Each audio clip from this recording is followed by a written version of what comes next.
A lot of this isn't going to make sense to you, and I'm sorry about that. I'm just gonna start at the beginning, with the house.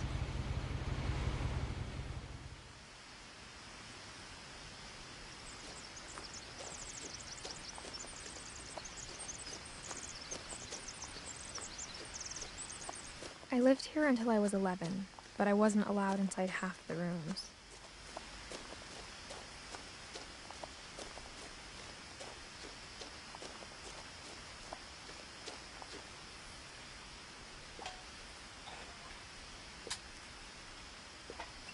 Inside the mailbox were bills from 7 years ago, marked urgent, open immediately. I hadn't been back since my brother Lewis's funeral.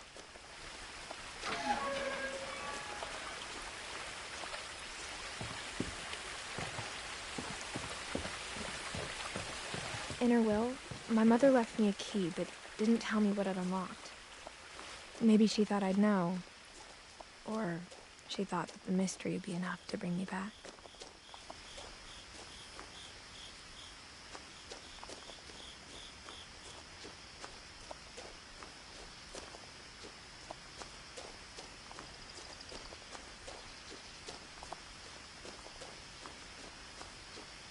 No one had driven this way in a long time, but I saw a few hoof prints.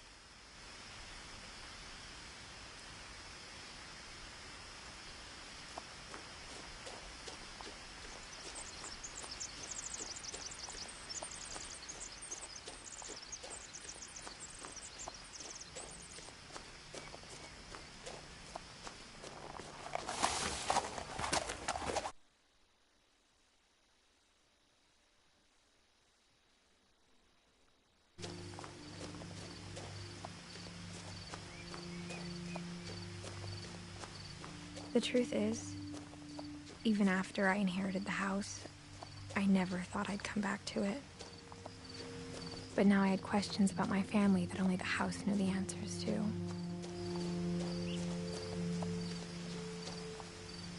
The house was exactly like I remembered it, the way I'd been dreaming about it.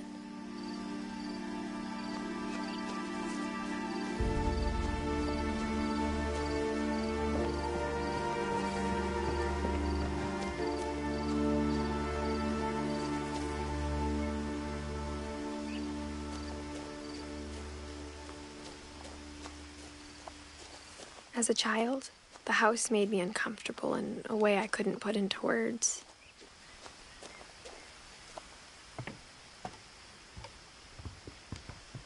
Now, as a 17-year-old, I knew exactly what those words were. I was afraid of the house. I hoped the key might unlock the front door. It didn't.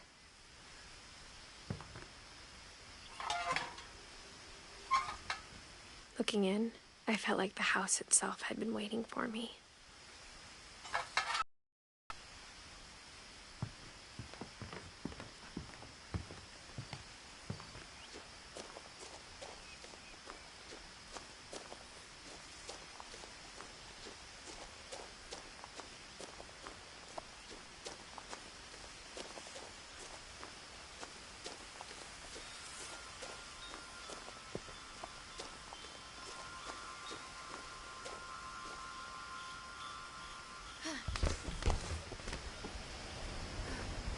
Crawling through the doggy door used to be a lot easier when I was 11.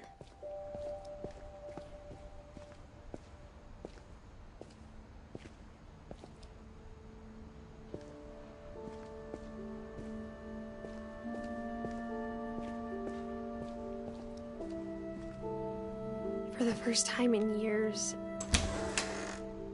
I felt like I was home.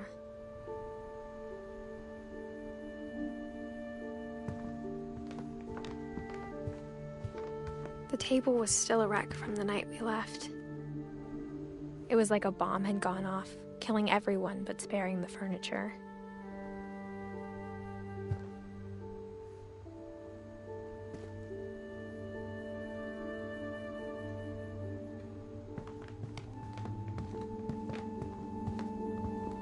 My mom was the only one of us who could imagine Great-Grandma Edie living in a nursing home.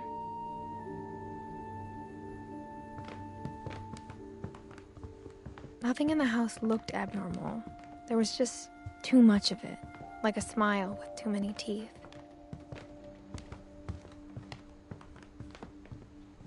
Mom always told me to stay out of the basement, so I wasn't too surprised when the key didn't fit.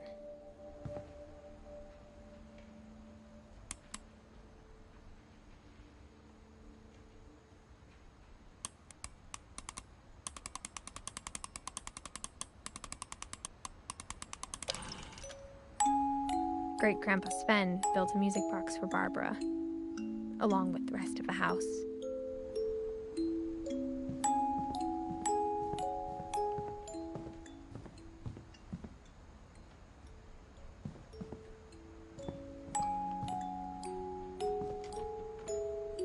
After Milton disappeared, Mom sealed up all the bedrooms.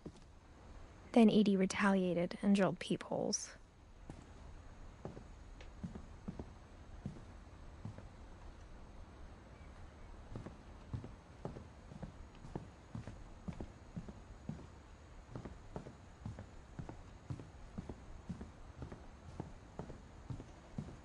Whenever people ask me about my family, the first thing they always want to know about is Barbara.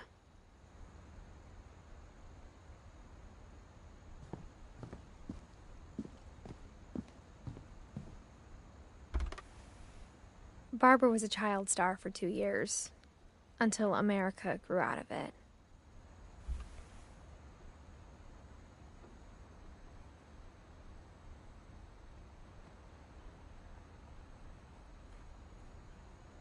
Edie's father, Odin, built the original house.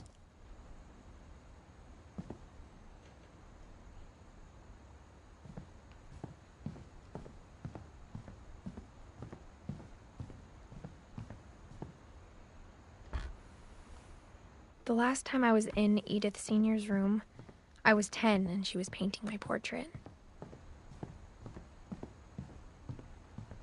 I spent a lot of time playing in Great Uncle Walter's room. I think my mom sometimes regretted not sealing it up. Louis told me there were secret passages, but I never believed him.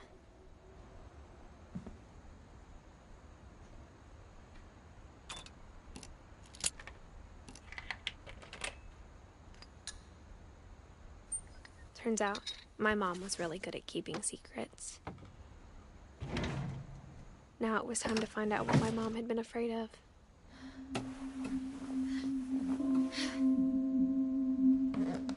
From the paintings on the wall, it was clear my brother Milton had been here before me. Reading this, maybe it sounds like I had a plan. But I had no idea what was behind that door.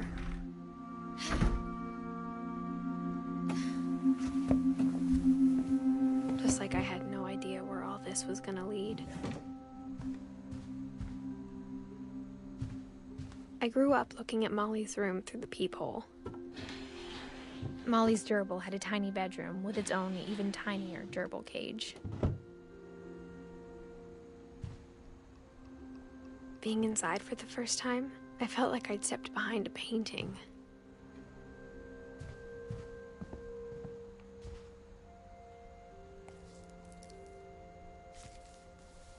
December 13th, 1947.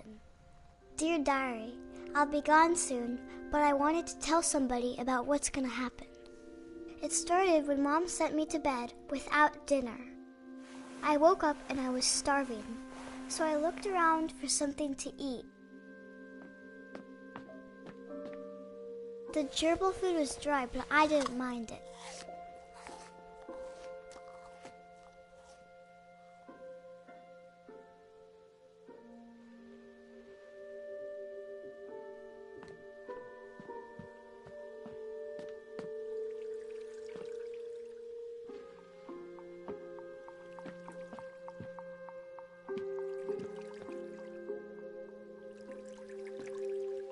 I thought about eating Christopher, but I held back.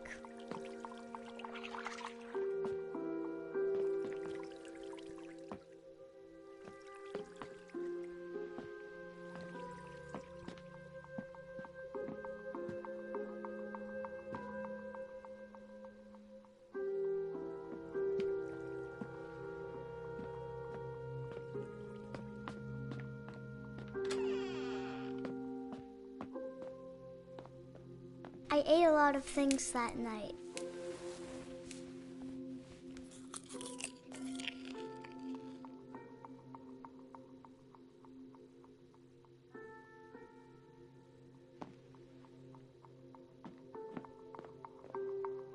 I kept eating and eating.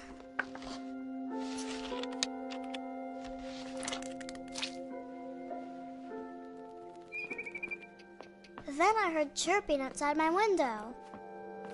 It was a barn swallow going back to her nest. I reached out for her.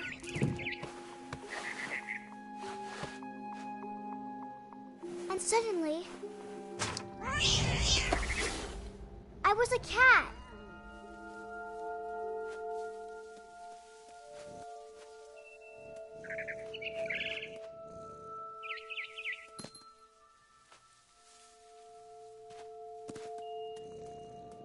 I tried to be quiet, but the bird was really scared.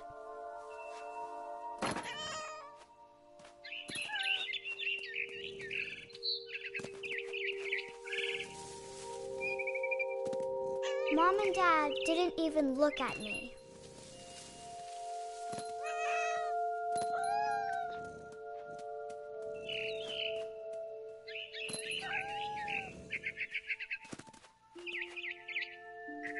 I jumped and I almost got her.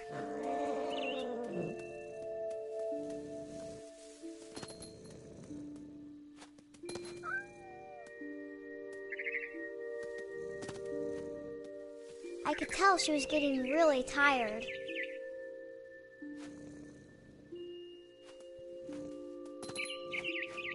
Now I was up in the big tree. I promised Dad I wouldn't climb it anymore. All I cared about was eating that mama bird. I gobbled her up. And suddenly, I was an owl. First, all I heard was the wind. Then I heard little teeth nibbling in the grass.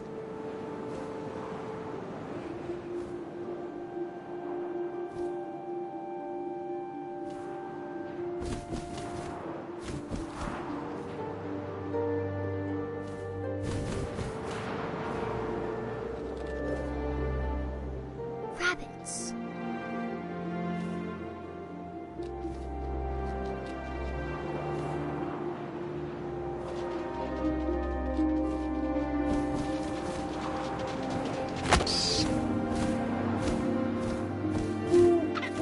I imagined his face looking up and seeing mine through my talons. I swallowed him up, and I didn't chew one bit. Then I flew off to find something bigger.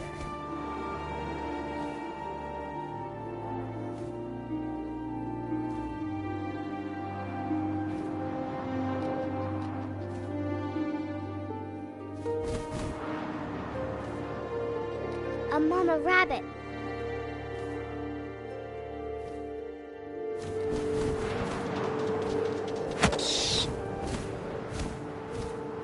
She was almost too big to carry. I started choking, but I couldn't stop eating.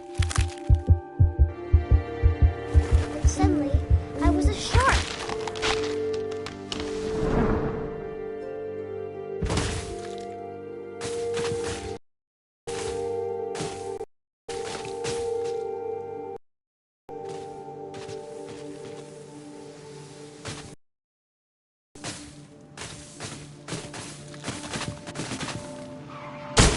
I rolled off a cliff and into the ocean. Now, I was hungrier than ever.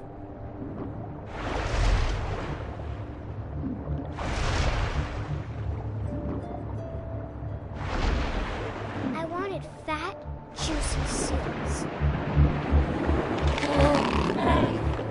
I tore off her flipper, and it tasted really good.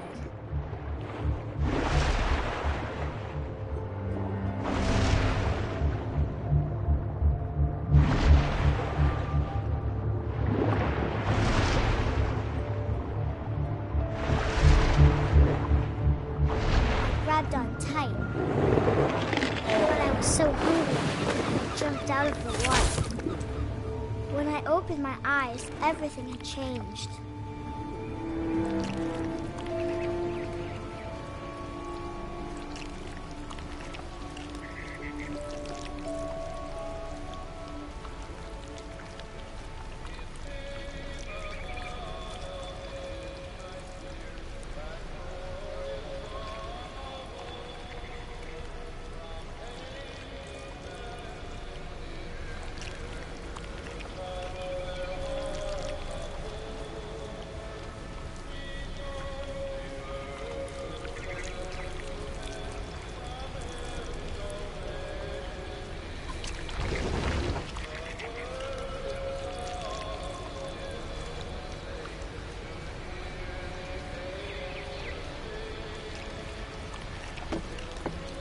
Now I was a monster, and I smelled people everywhere.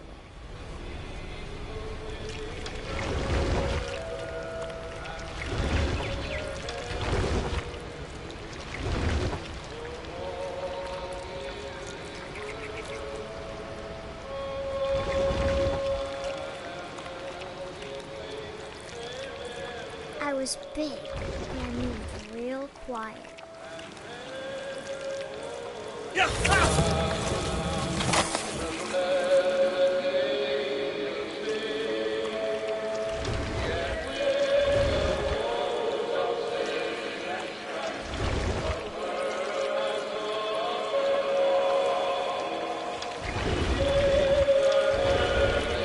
I wanted to stop, but also I didn't.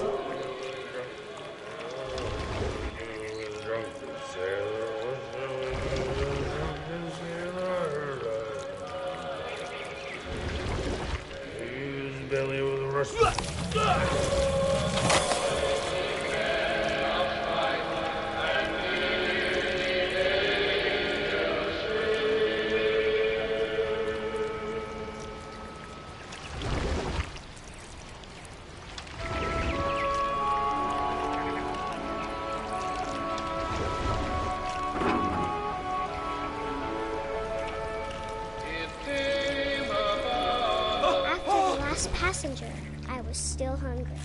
And to cross the water, I smelled something new. Something I had to have, so I swam towards it.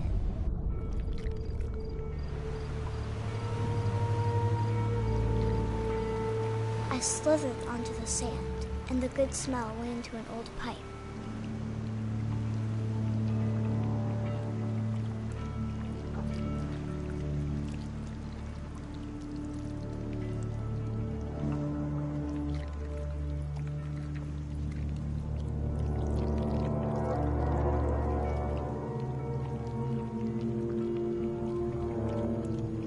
I got closer and closer.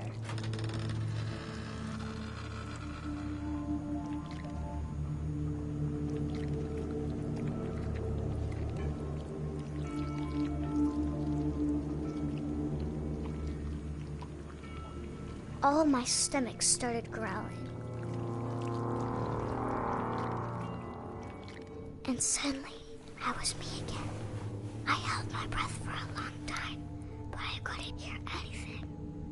I think it's waiting for me to fall asleep.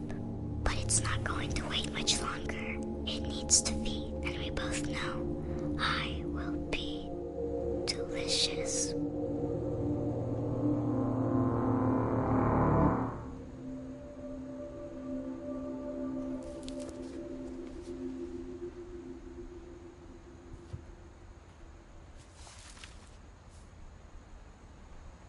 I'm not sure if I believed all of that, but I'm sure Edie would have.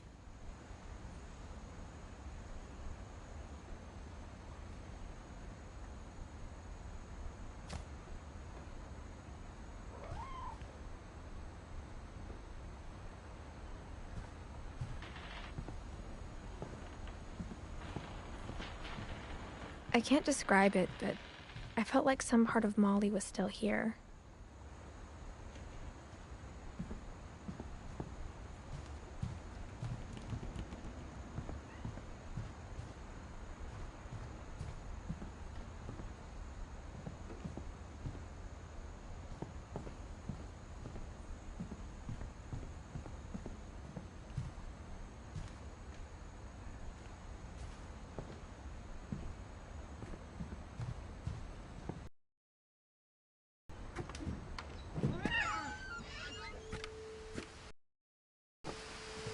This will be obvious later, but my mom never told me any of these stories.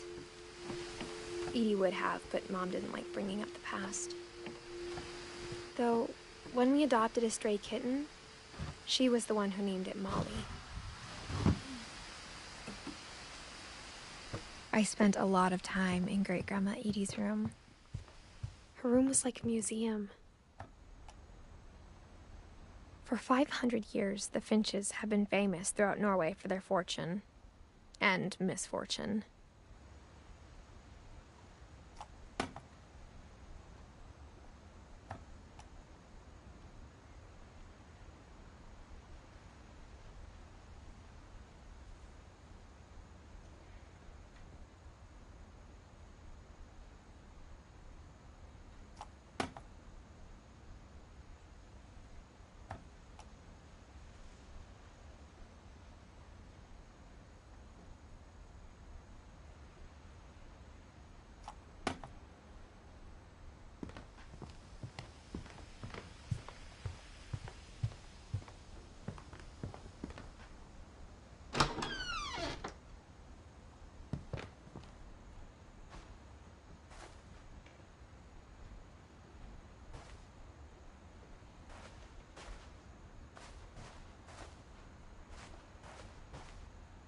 The only trace Grandpa Sam's first wife, Kay, left on the house was the pink bathroom.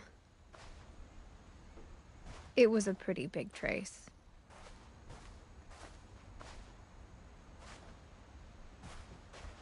Even in her 90s, sometimes Edie seemed a lot younger than my mother.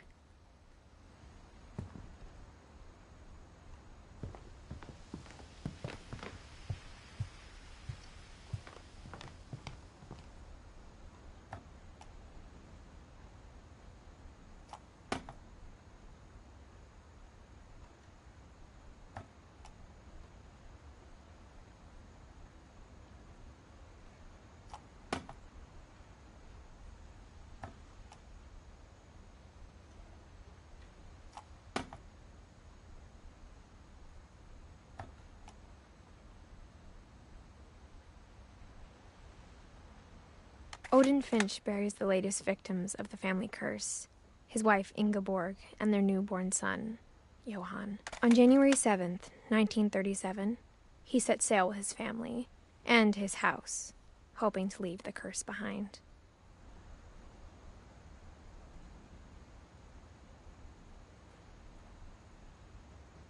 But 40-foot waves off the coast of Washington send the house and Odin to the bottom of the sea. Odin's daughter Edie, with husband Sven and baby Molly, step ashore on their new home, Orcas Island. Odin Finch is the first to be buried in the new family cemetery. His daughter Edie is already dreaming of a new Finch house.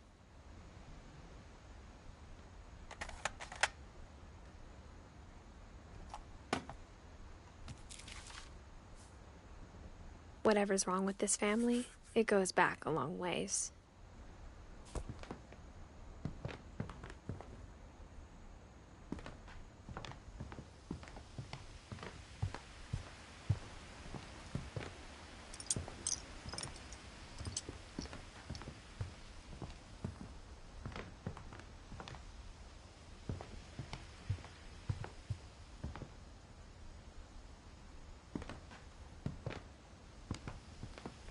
Edie knit me a new pair of gloves every year, just in time to replace the old ones. Louis died a week before we left, but Edie had already started to memorialize him. When Edie told people Sven was killed by a dragon, she could also have said he was building a dragon-shaped slide that collapsed.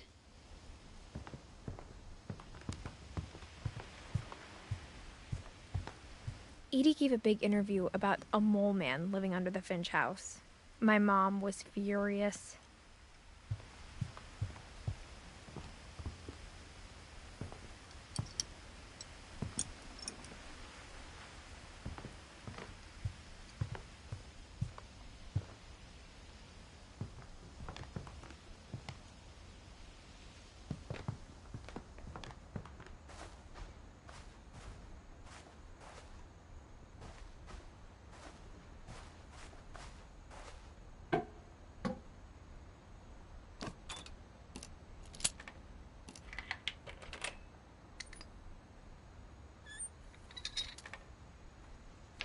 There's a secret in this bathroom.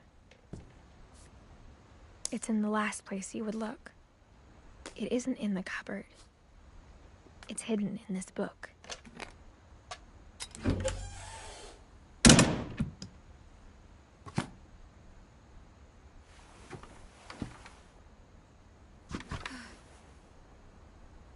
Sven gave Sam an old camera he'd refurbished. He never put it down.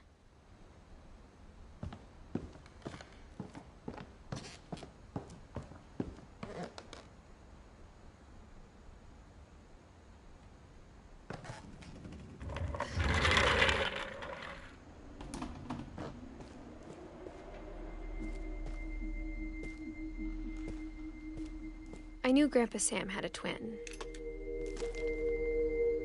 and that he never talked about him.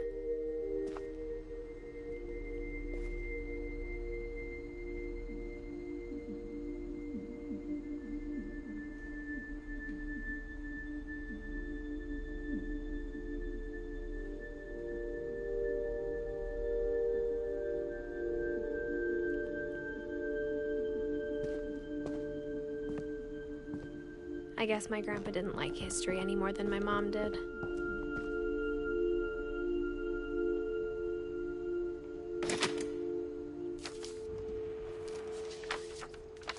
How I Want to Remember My Brother by Sam Finch. The thing I remember is that when he made up his mind, that was it. My brother said he'd die before he ate another mushroom, and he did. At Barbara's funeral, we swore we'd never be afraid again, and he wasn't. I think Calvin always wanted to fly. Sam! Calvin! Dinner's ready! Coming! But that day, he finally made up his mind to do it. I told him going around was impossible. Maybe if I hadn't said that. Calvin, I'm not gonna tell you again. Maybe if the wind hadn't picked up. Then maybe he'd still be here. But I doubt it. I think he'd already made up his mind.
That's what I want to remember about my brother.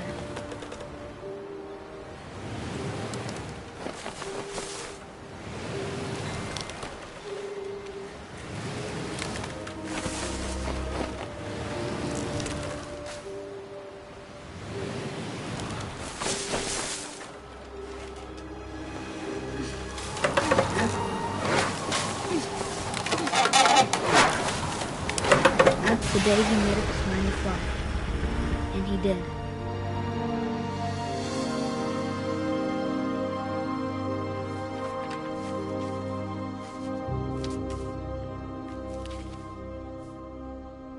Calvin's story felt strangely familiar. When I was younger, I remember trying to do the exact same thing.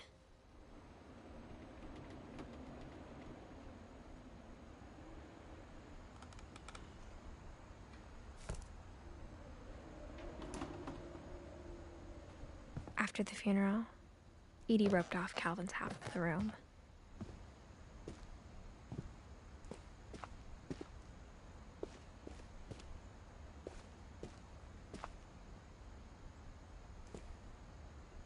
Mom said Grandpa Sam enlisted at 18 and never set foot in the room again.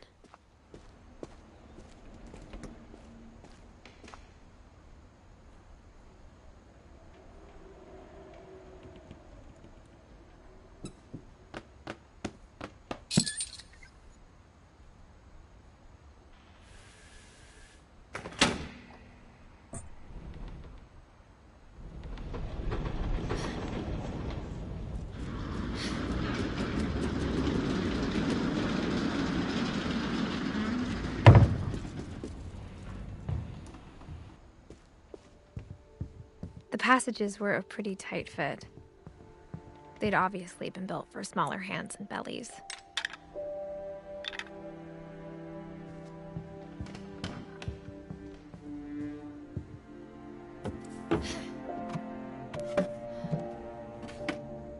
Growing up, I always thought of Barbara as a child star. I never thought about how hard it must have been for her afterwards.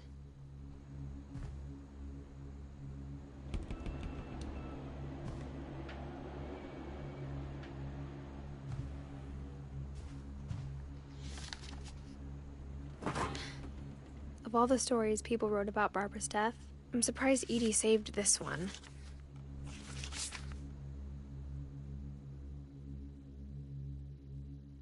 Old Jack here with another ghastly tale inspired by America's most unfortunate family. I'm calling it The Surprise Ending of Barbara Finch. As a child star, Barbara was famous for her scream. Now at 16, she was all washed up. A has-been. But in a lucky break, she'd been asked to perform her signature scream at a local convention for monster movie fans. It was just the boost her career needed. Unfortunately, her scream hadn't aged well. Getting better. I think you just need the right motivation. Her biggest fan and current boyfriend, Rick, was about to demonstrate when... Now that was a great scream. It was Barbara's father, Sven. He'd slipped into a table saw and had to be rushed to the emergency room. So Barbara got stuck babysitting her youngest brother, Walter. Her convention comeback was cancelled.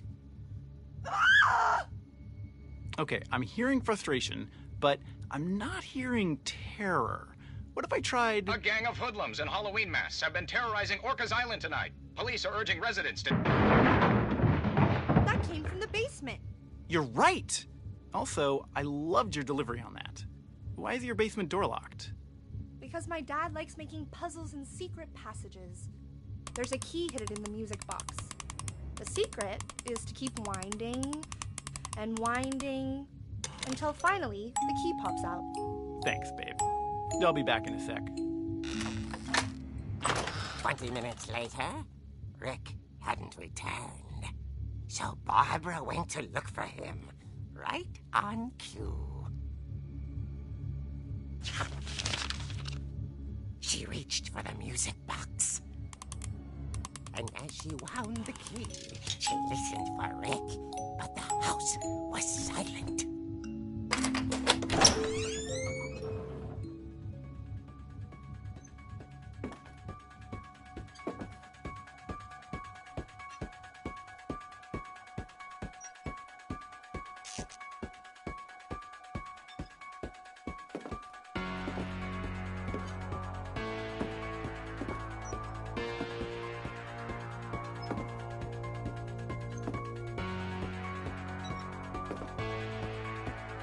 She found Rick's crutch and imagined the worst.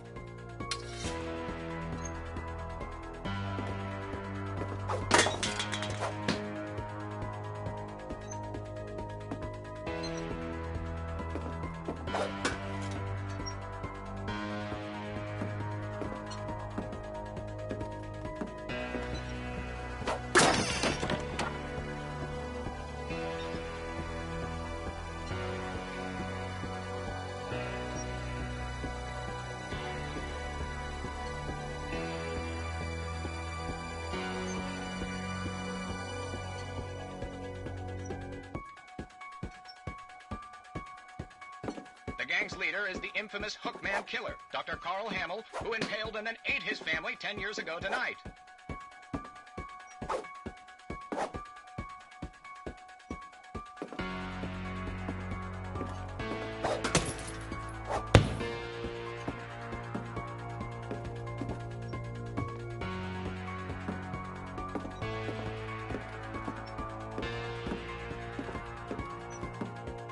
The old fridge rattled and grew still. Oh dear! Oh! Rick? Barb, relax. I was just trying to scare you to help you find your scream. Well, I'm not scared, Rick. I'm furious. Then act furious. All I'm getting from you now is that you're hurt and confused and you're... She threw him out, but she kept a little something to remember him by. Barb, have you seen my other crutch? And she was still holding it when she fell asleep watching the late picture show. Hours later... Barbara! Walter, what's going on up there? Ah! Okay, I'm coming up, but if this is a trick, you're dead, Walter.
Walter had vanished, but his bedside radio was still on. Orcas Island police describe the man as 6 feet tall, with a steel hook for a hand. Residents are urged to lock all doors and windows and notify the police of any suspicious activity. Barbara turned, saw the hook man, and was speechless. He was quite smashing.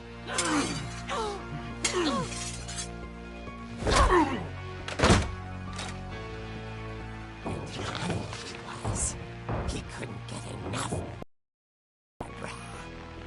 Okay, Barbara, there's gotta be another way out of here.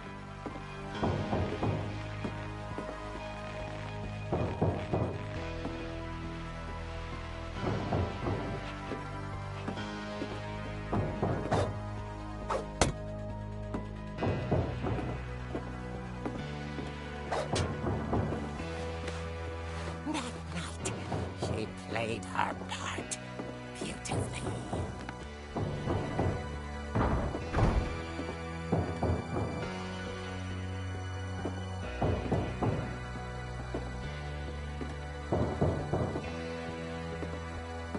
Molly door hadn't been opened in years. The hinges groaned.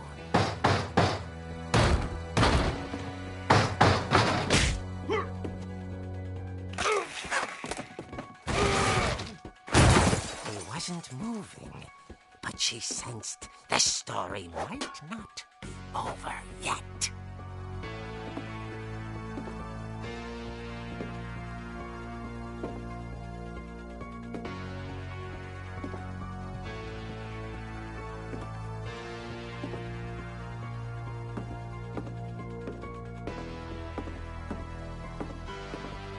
The hookman had vanished.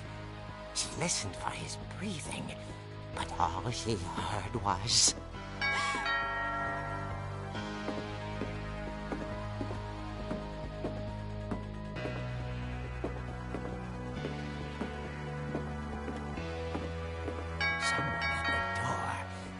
dying to speak to young Barbara. At the door, she heard whispering. It was coming from inside the house.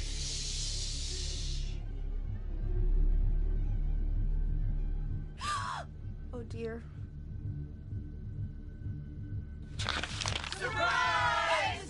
Bravo, Barbara! You were wonderful! The monsters had come to surprise her. For Barbara, it was a dream come true. Then she saw what kind of monsters they were, and she realized what was about to happen. She was going to be famous. And with her final breath, Barbara Finch gave the performance of her life.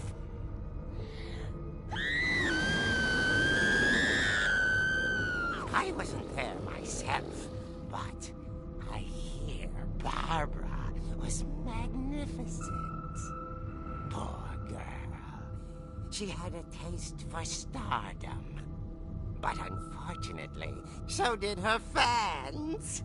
Of course, the police blamed it all on poor Rick, who disappeared the same night.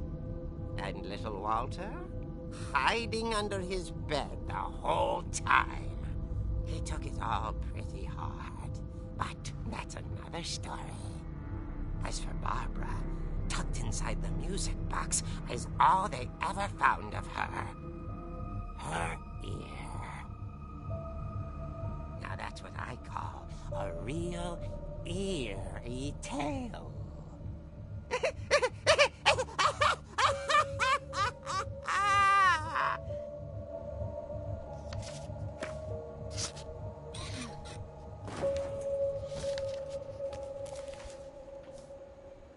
Edie told me all Barbara wanted was to be remembered, as absurd as that comic was.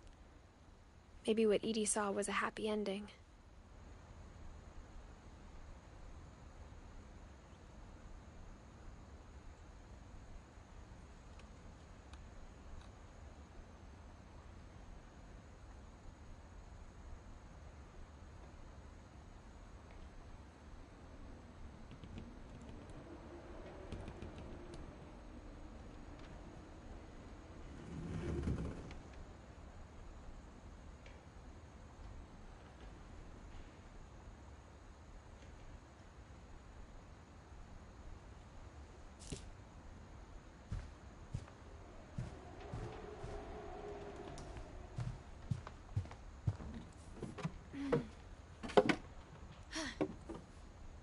I guess now I know why Mom didn't like me playing with the music box.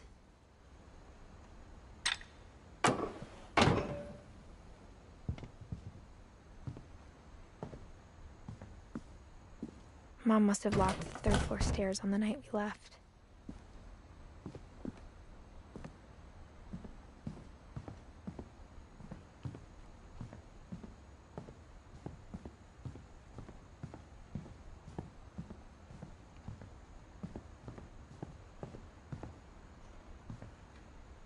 It's funny. All those times I played with the music box and never found the basement key.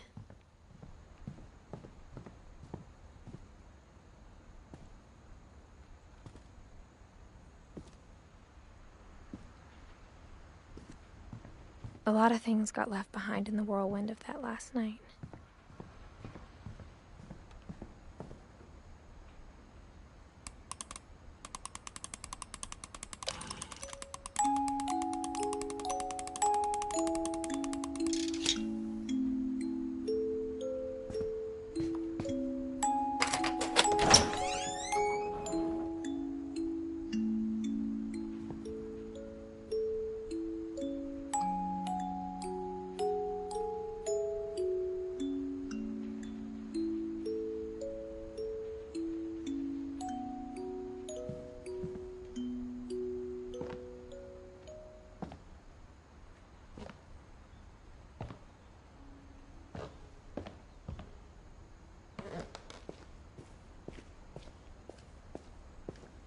Mom said the basement was off limits, unless I wanted another tetanus shot.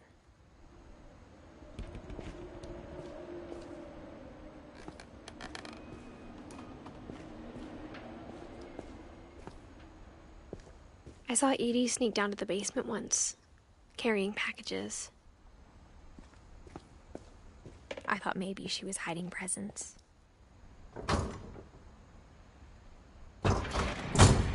It turned out she was hiding a lot more than that.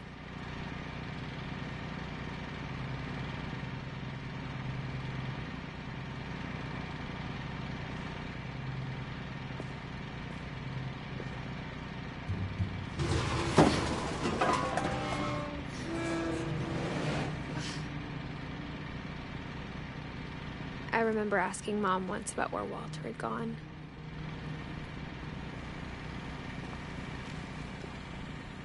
She said after Barbara died, he got as far away as he could.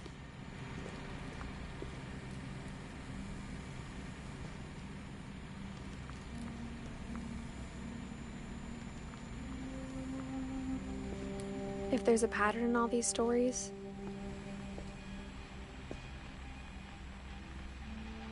I think it's that none of us has gotten very far.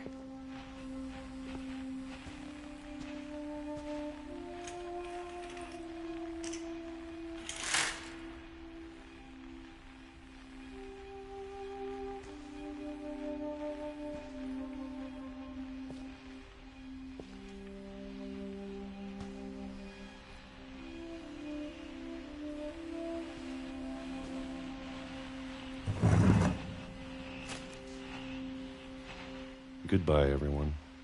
I can't believe I've been down here for 30 years. On that first day, after the shaking started, I didn't think I'd survive a week.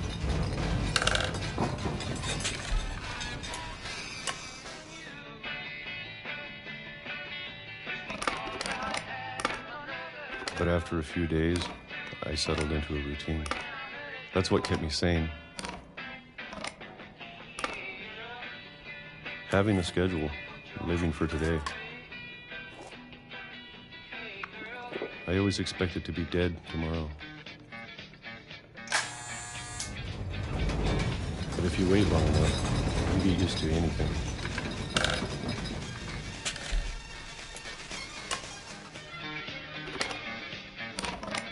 Even a monster on the other side of the door starts to feel normal. Almost friendly.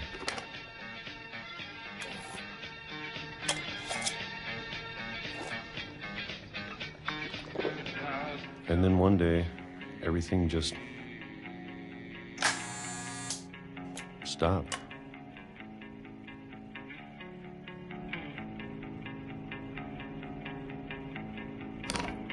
Whatever that thing was, it was gone.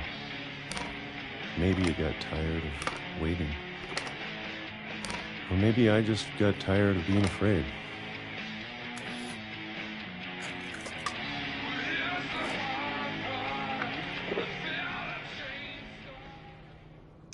It's been a week now, the longest in 30 years. I'm done waiting.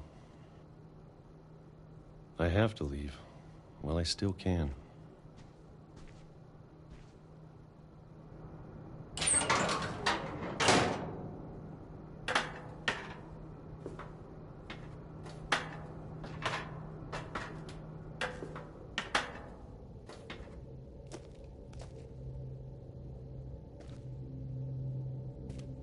I know it's out there somewhere.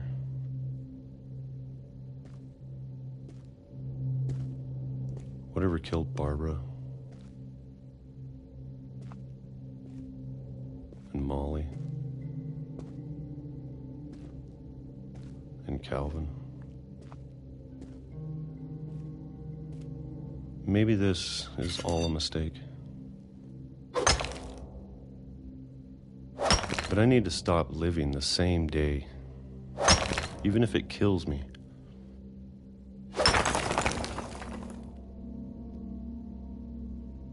Whatever's out there, I want you to know I'm ready for it. I'm going to appreciate all of it, especially the food. I don't mind if I only have a year left. Or a month. Or a single week.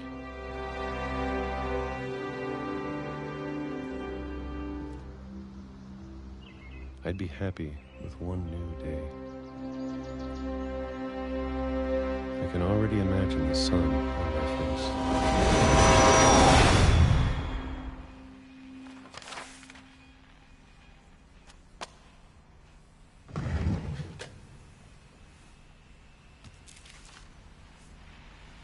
Walter died when I was 6. I can't believe my mom never told me he was down here.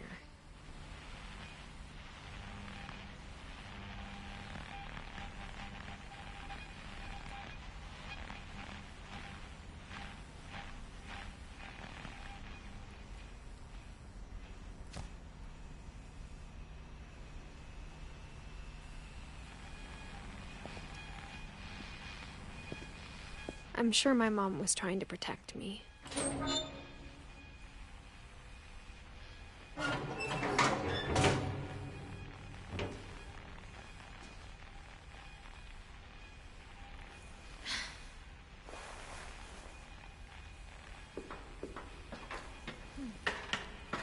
Maybe she was afraid I'd end up like Walter.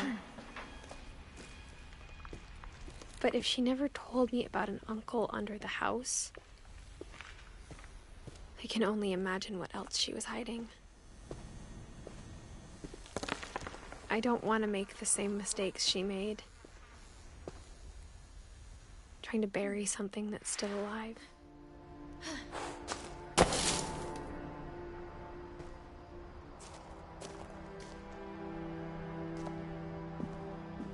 Now that there's only one of us left, or maybe 2, I thought it was time I heard the stories for myself and found out what happened to everyone else.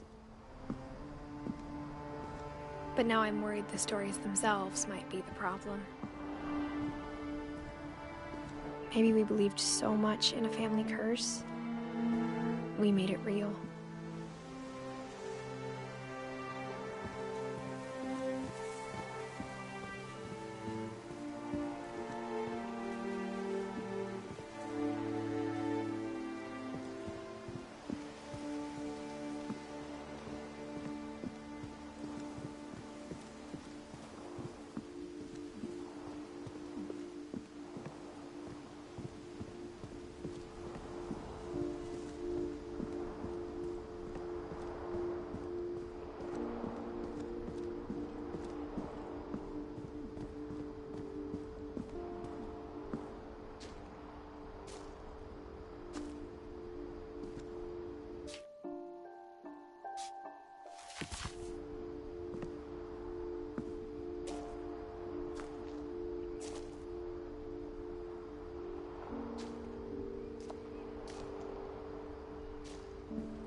I don't know if I should even be writing this.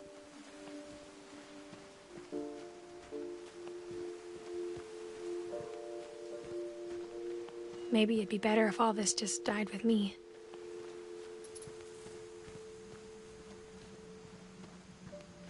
But I thought you should know about your family.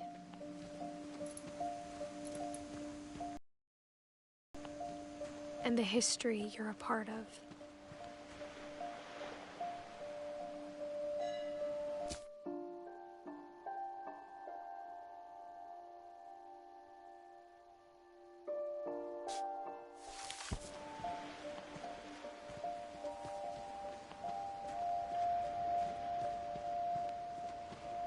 Though to be honest, I feel as lost as you probably do right now.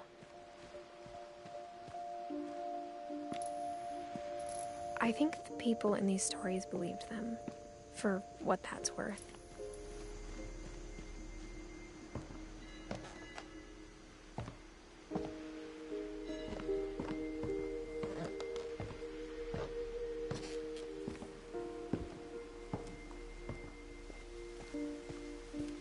you look at the house, that history of imagination and stubbornness and madness, any of it seems possible.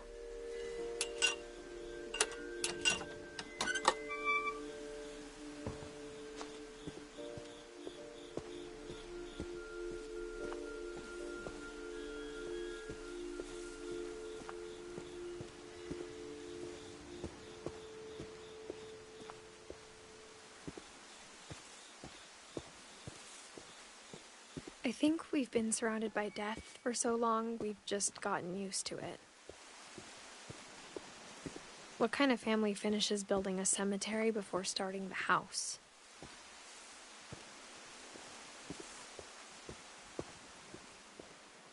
It's embarrassing for me to admit this, but the pet cemetery made me more uncomfortable than the human one. 3 of the gerbils were mine, and 2 had been my fault.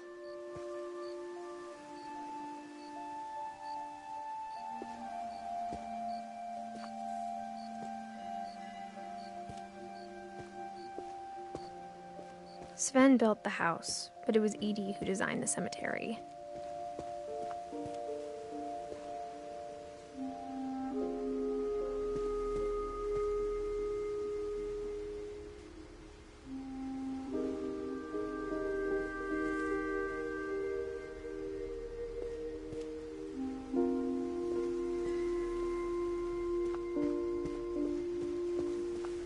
I'm sure Odin's monument had been Edie's idea. My mom was always trying to move on, but for Edie, the past never went away.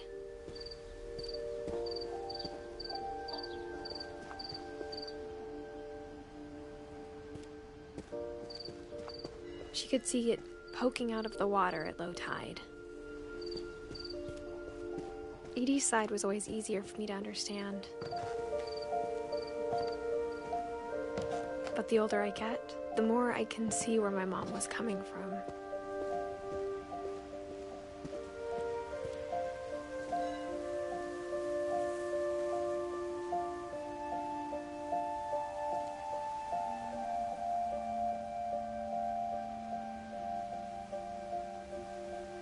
Her dad had been pretty strict, but it wasn't enough to save her brothers. She was just trying to do better.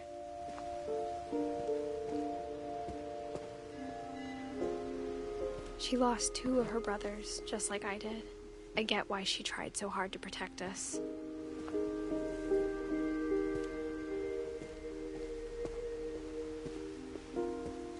There's so many things I wish I could ask my mom now. Part of me thinks this is what she wanted all along. For me to come back someday and find everything out for myself.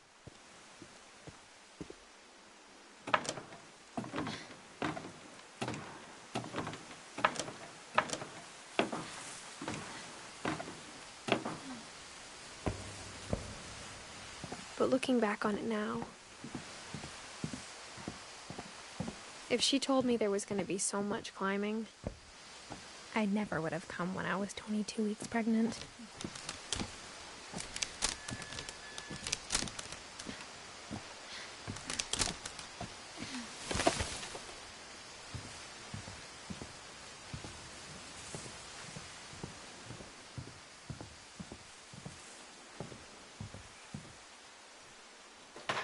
I never met Grandpa Sam, but I think he and my mom had a lot in common.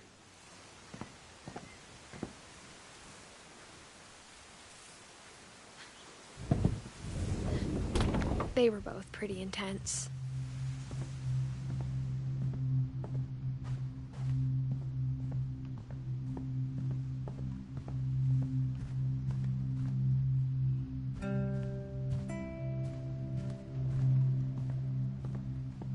Instead of hiding from death, Sam seemed to go out of his way to meet it.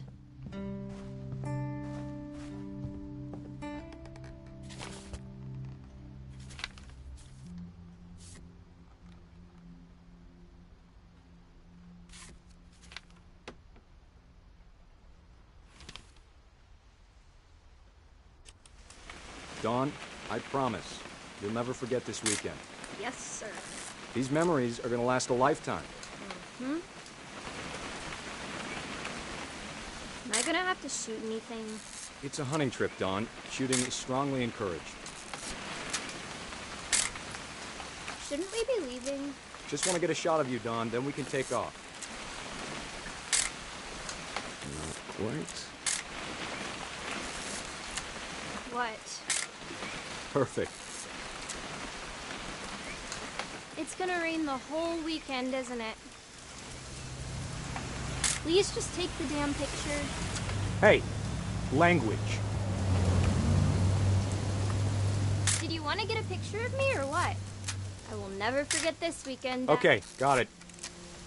I'm gonna take some pictures, okay? Just be careful. That camera's older than you are.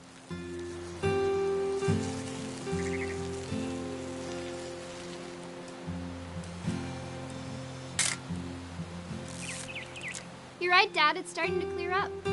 Still freezing, though.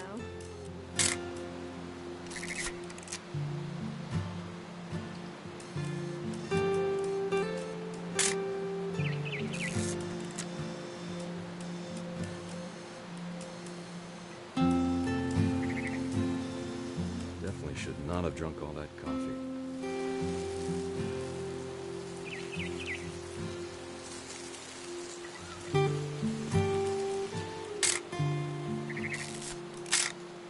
Aw.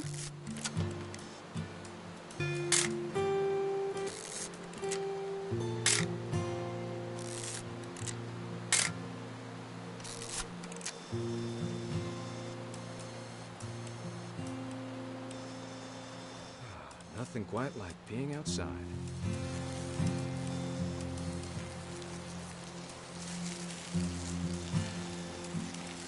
Oop.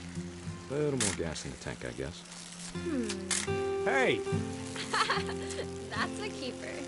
Hold still while I take a picture of you. I'm just saying, I'm not always gonna be here, Dawn. You'll need to remember this stuff, if you want to survive. I'll be fine, Dad. You know who else thought he was gonna be fine? Some guy who died. Dawn, I'm being serious. I know, Dad. You're always serious. Doesn't being out here make you want to chill out? Well, to tell you the truth, I haven't been out here in 20 years. Dawn, don't you think you could find something more interesting to photograph? Last time I was with my brother Calvin. Man, that was a great trip. Your grandpa Sven taught us how to fish, how to build a fire. We found an old logging trail. There were deer everywhere. I bet if I could remember where that trail was, we'd spot a buck for you in no time. Give me a minute to check the map. You don't need to waste any more film on me, kiddo.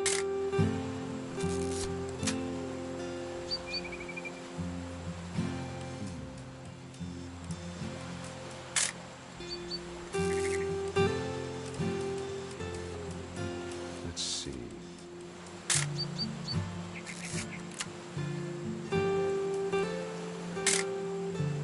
Maybe.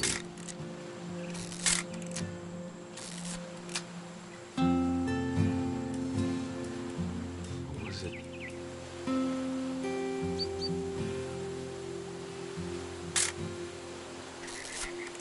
It could have been.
Dawn. Before you take the shot, let me get a picture of you.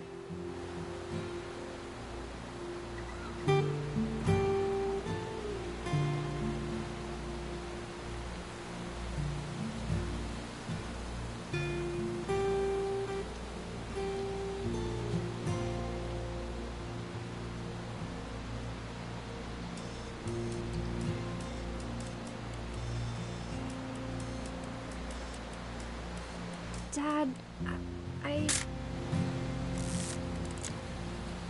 Let me get behind you. Do I have to do this? Dawn, you don't have to do anything. Great shot, Dawn!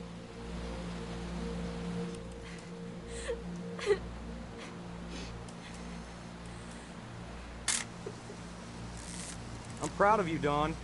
Always remember that, okay?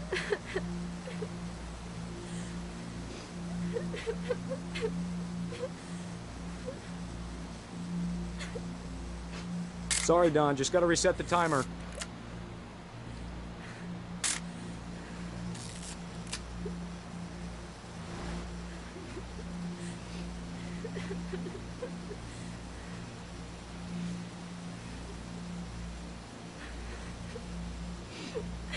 Hang on, kiddo. Just trying to get a shot of the two of us together.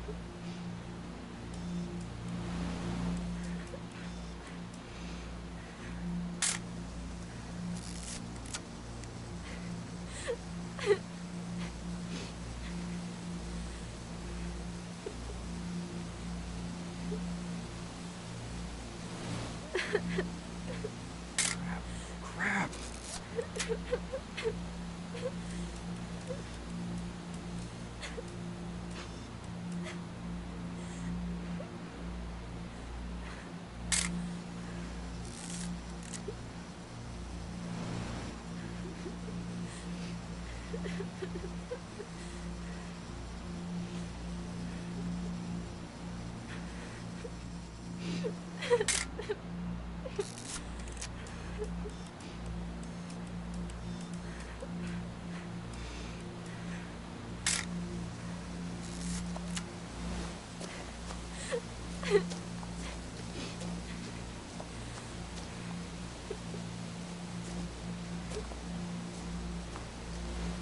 Dad, it's twitching.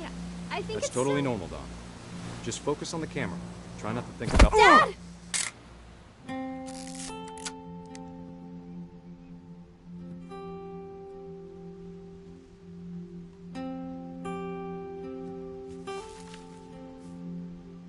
Of all these stories, that's the one I wish most that my mom had told me.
Sam spent his life shooting photos, but Mom said he got nervous being in front of the camera.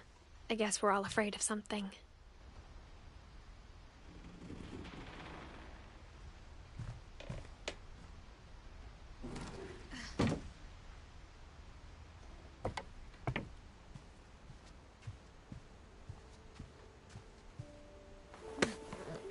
After Sam died, my mom and Edie got really close.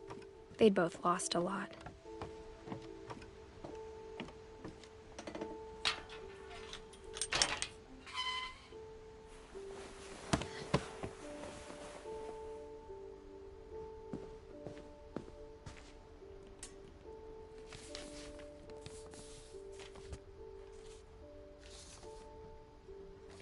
Dear Kay, do you remember the way Gregory used to laugh when he thought he was alone? Like something funny was happening, but only he could see it.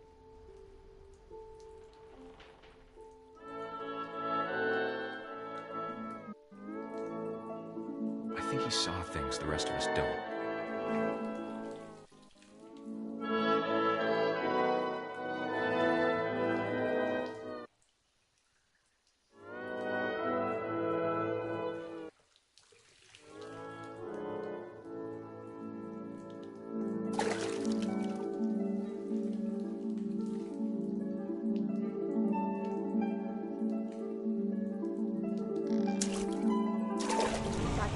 Gregory, it's time to...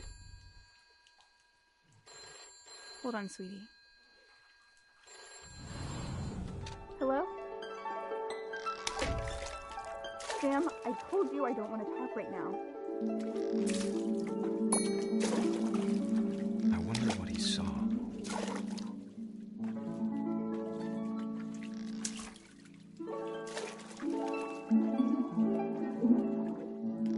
What his world was like.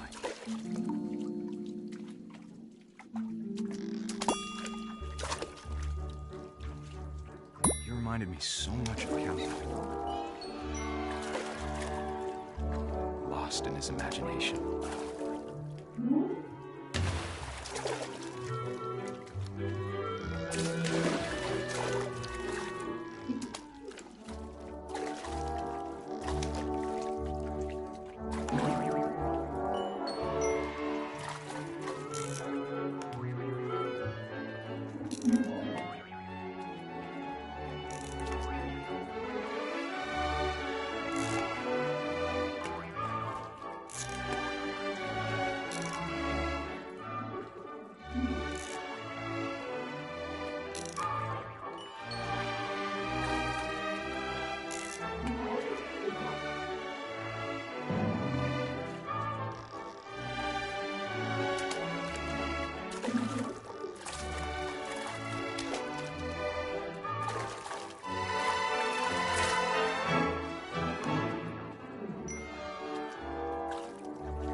I know how silly it sounds.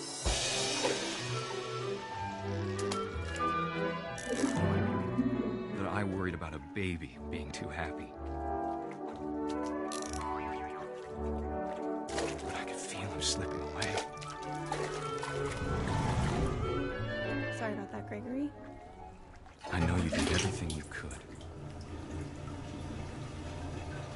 Maybe if I hadn't called that night. Damn it. Hold on, I don't want... I wish he could have told us about the world he saw.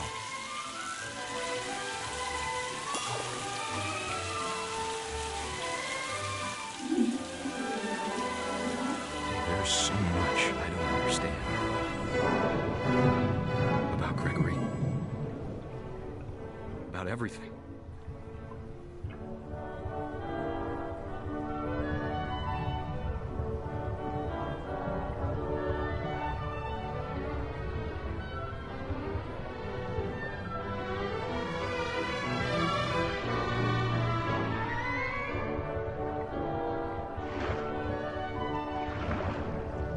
But I know what happened wasn't your fault.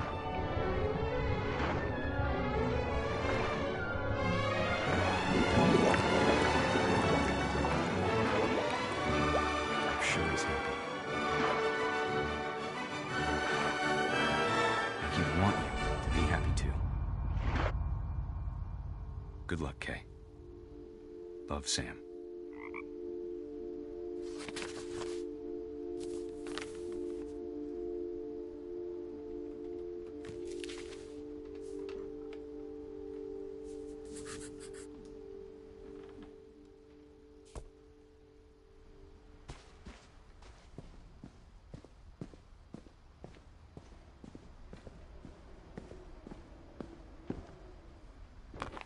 My mom moved up to the loft after her brothers died.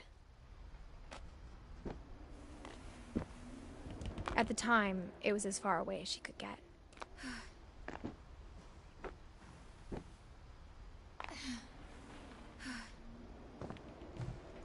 I can't imagine what it was like for her to lose 2 sons after she'd already lost 2 brothers.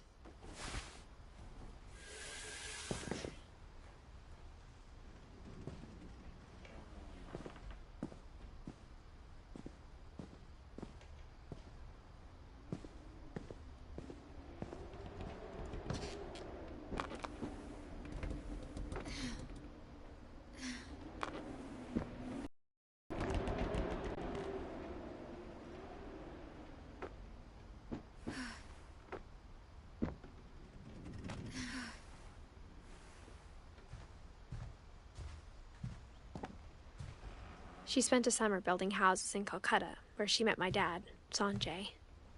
Religion was another thing my mom never talked about, but I think it helped her a lot after her dad died.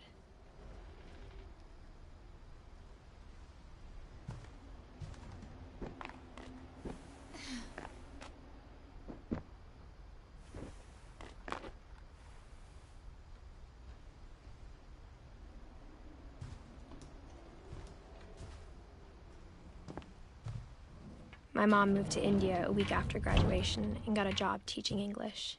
Louis was born a year later. When my dad died, I don't think Mom knew where else to go.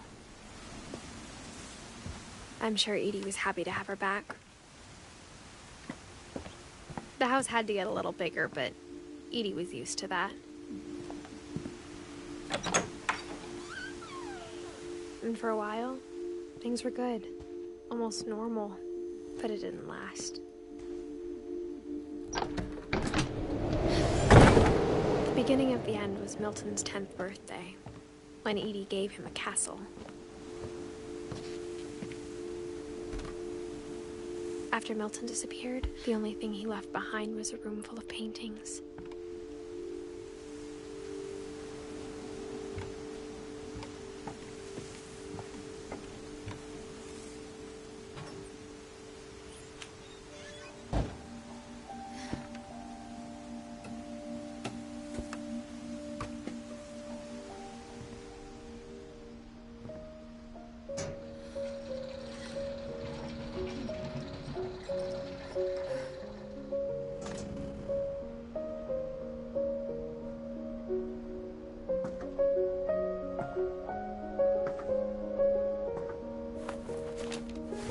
Milton Finch in The Magic Paintbrush.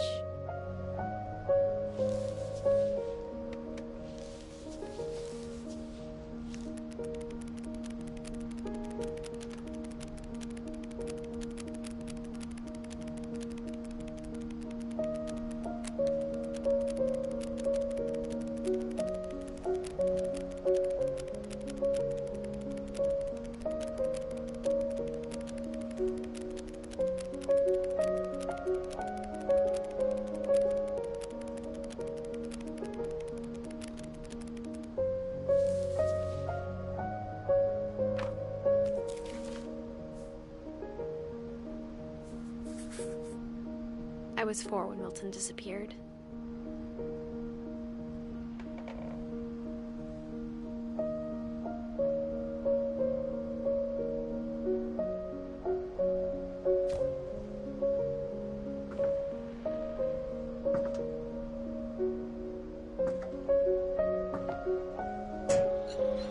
Mom spent months searching for my brother. Then she sealed the doors.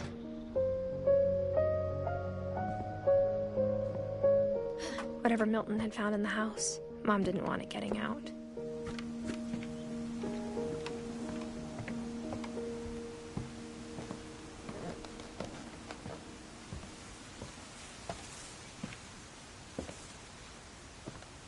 Mom definitely blamed Edie, but I think Louis blamed himself. After he graduated, he just spent more and more time in his room, until Mom got him a job at the cannery.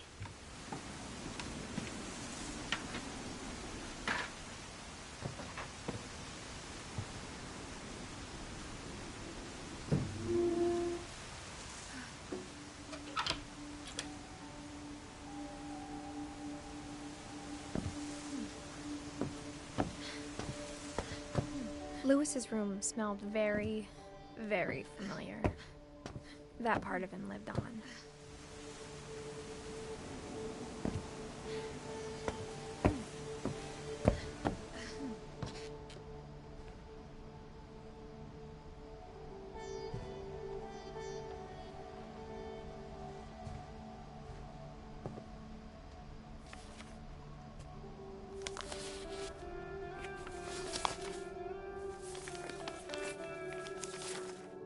Dear Mrs. Finch, as Louis's psychiatrist, I can understand your desire for an explanation. As I see it, the trouble began in January, shortly after we convinced your son to seek treatment for substance abuse.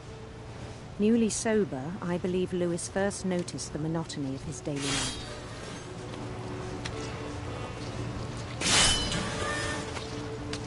He kept working at the cannery,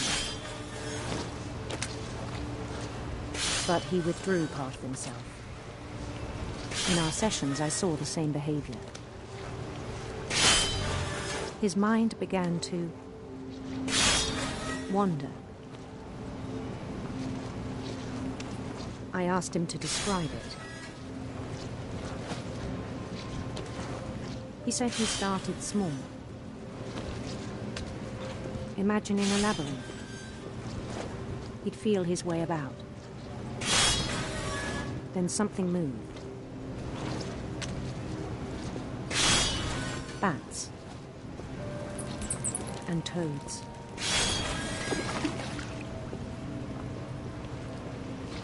And things that have not names.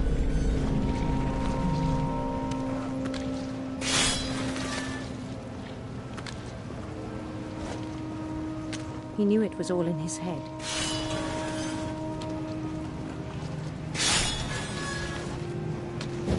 He took it very seriously. I had hoped he'd find himself.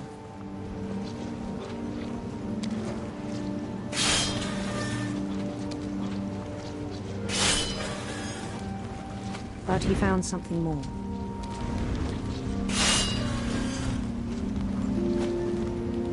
I worried about him then. Daydreaming at the cannery.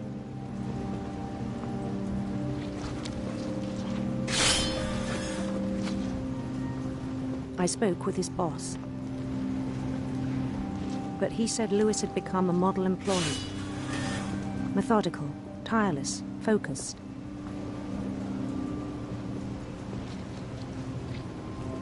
Like a whole new Louis. So I let him go on.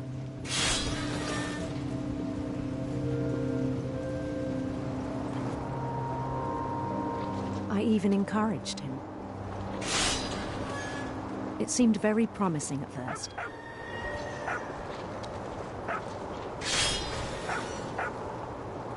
He told me he'd made a new friend.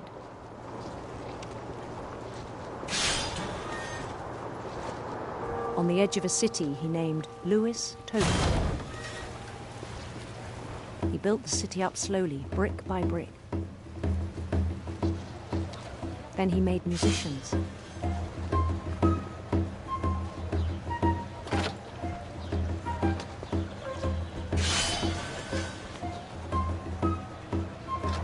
And songs for them to play.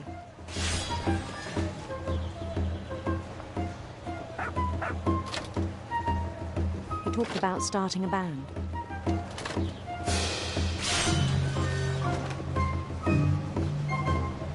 And he was always humming something. Every day his imagination grew stronger.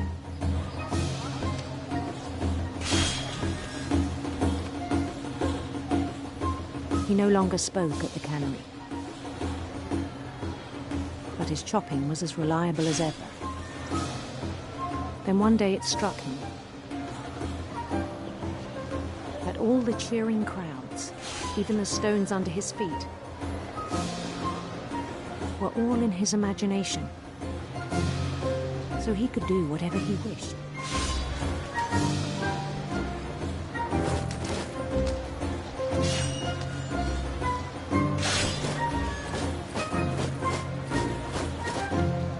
He held an election for mayor, and he won. They begged him to stay, but his mind was already wandering. It became a game for him.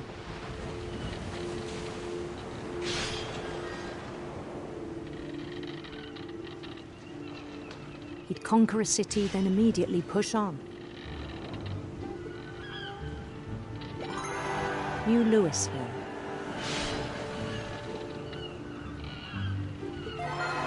St. Louis.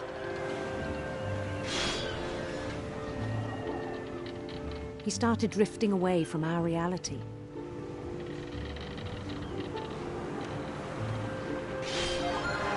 Minneapolis, until one day he forgot to go home from the cannery. Even as his mother pleaded with him, part of Louis kept sailing on.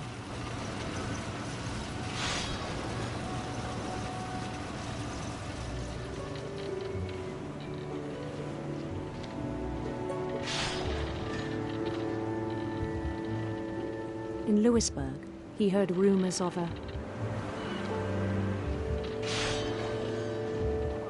beautiful prince.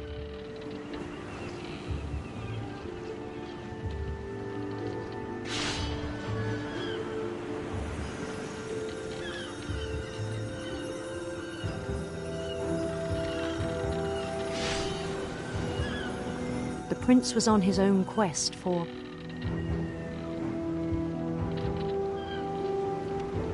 radiant rainbows.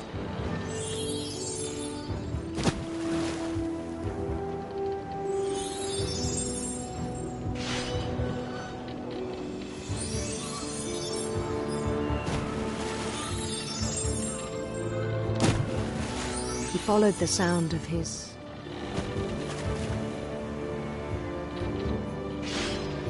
silver harp.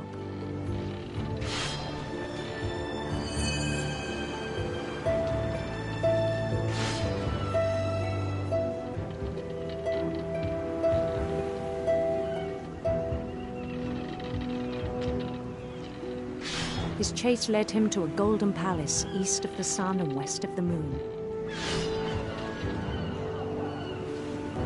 Even then, his logic remained sound.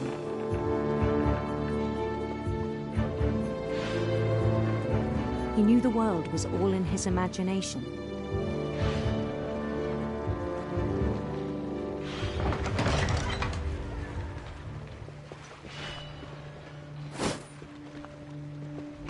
But he was so proud of having created it. In his own eyes, he'd become something greater than a king.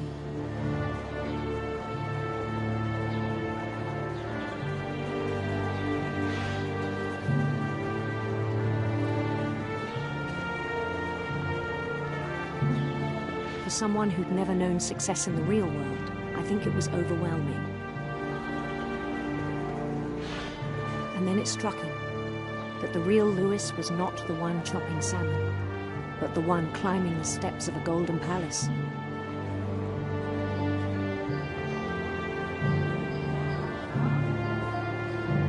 My imagination is as real as my body, he told me.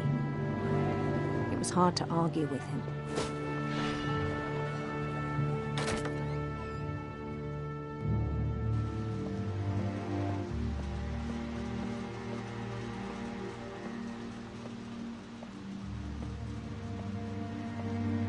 Began to forget the world we know.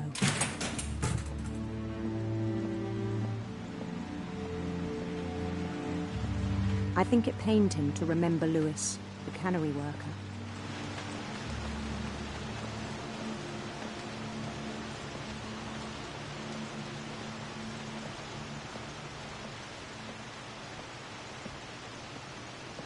began to despise the man with a royal contempt.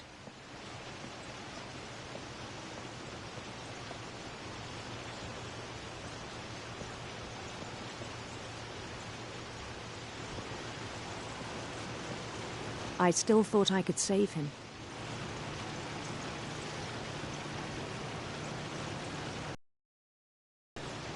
Even after he said he was being crowned king over all the lands of wonder.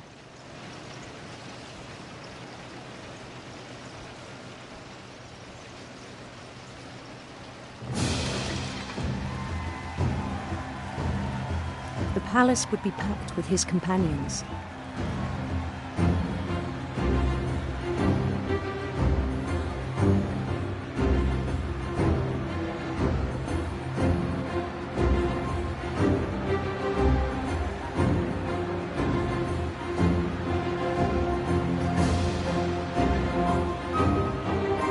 Including the wise Calico who had insisted on advising him.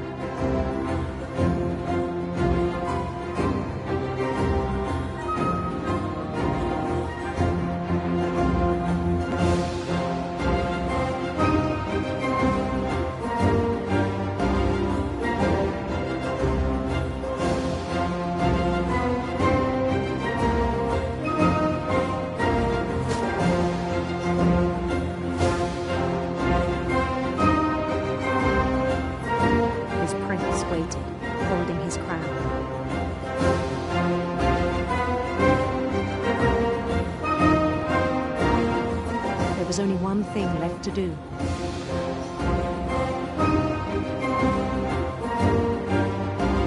Bend down his head.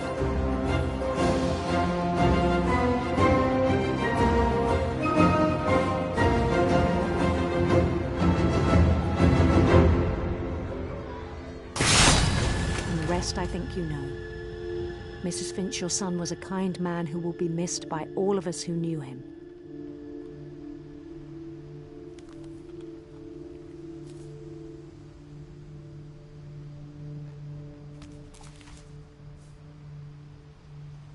My brother was really cool. I wish you could have met him.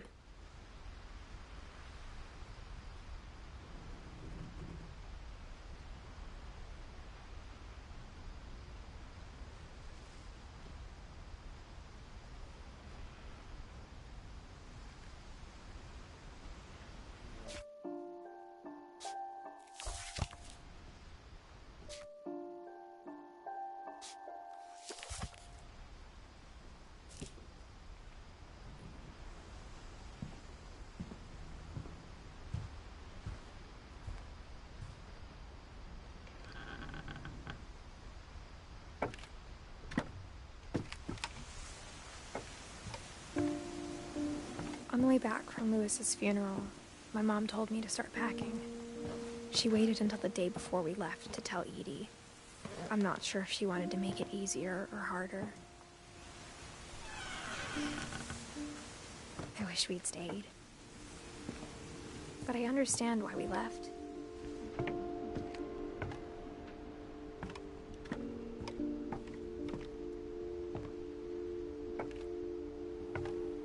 What happened that night had been coming for a long time.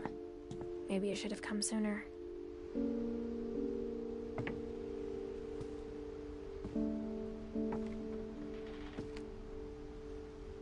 But it had to end one way or another. All that's left now is to tell you about that last night.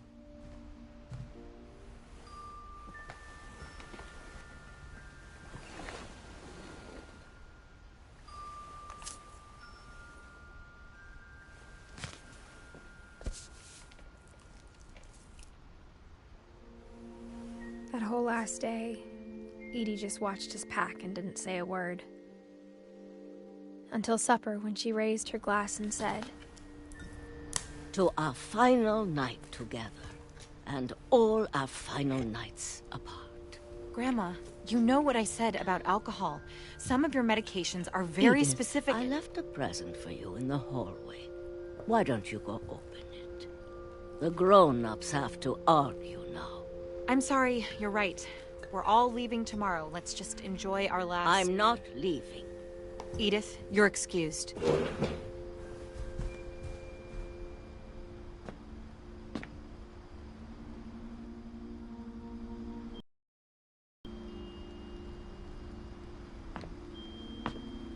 power had been shut off that morning, but Edie always had plenty of candles.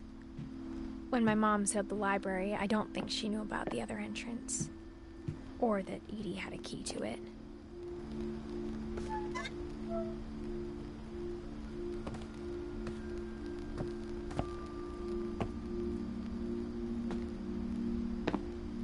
The thing you're afraid of isn't going to end when you leave the house.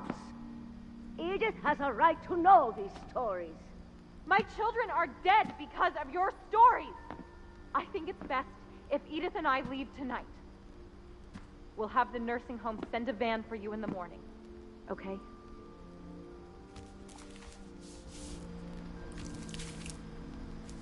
Dear Edith, there's so many stories I wish I could tell you, but there's only time for one.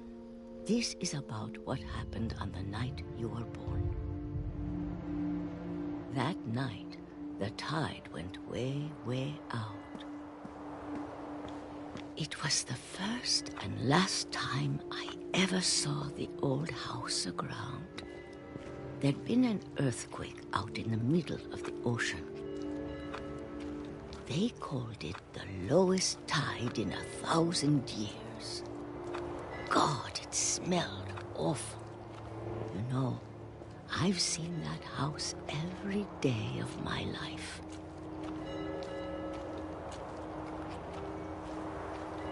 But I never thought I'd go back to it. When the fog rolled in, I lost my way.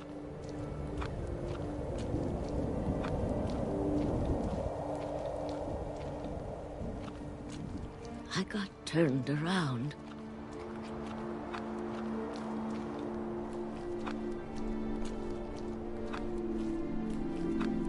I started seeing things.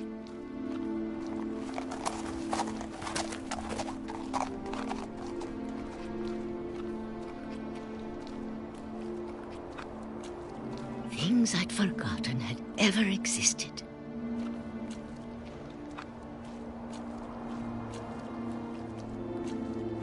When I saw them, they felt like old friends. That night, a lot of things came back to me.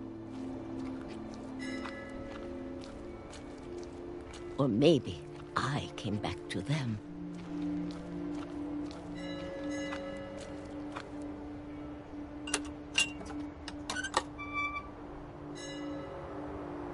Things I can't explain, but that I need you to try and... Edith, what are you doing in here? It's mine. Edith! Mom, you're gonna rip it! Let go! I kicked and screamed, but Mom dragged me to the car.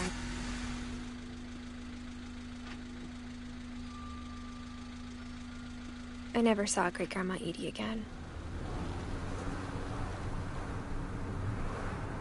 The next morning, the van came to pick her up, but she was already gone. After that, we moved around a lot.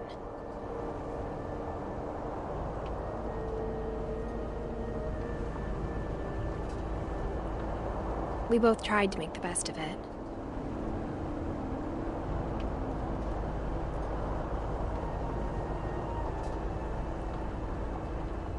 A few years went by.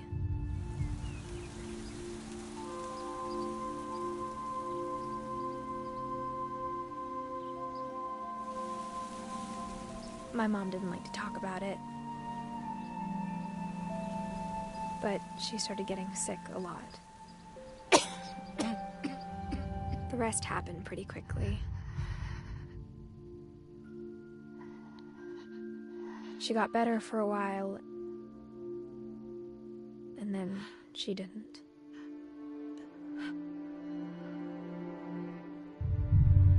And then I was alone.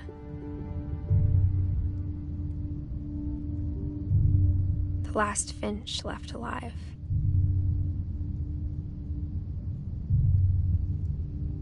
Until I found out about you. I'm still not sure what to tell you about all this. If we lived forever, maybe we'd have time to understand things. But as it is, I think the best we can do is try to open our eyes and appreciate how strange and brief all of this is.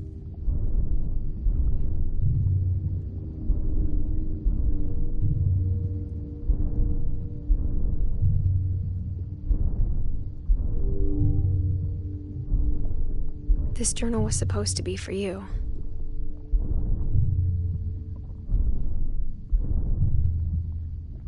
But now I hope you'll never see it. I just want to meet you and tell you all these stories myself. But I guess if you're reading this now, things didn't work out that way.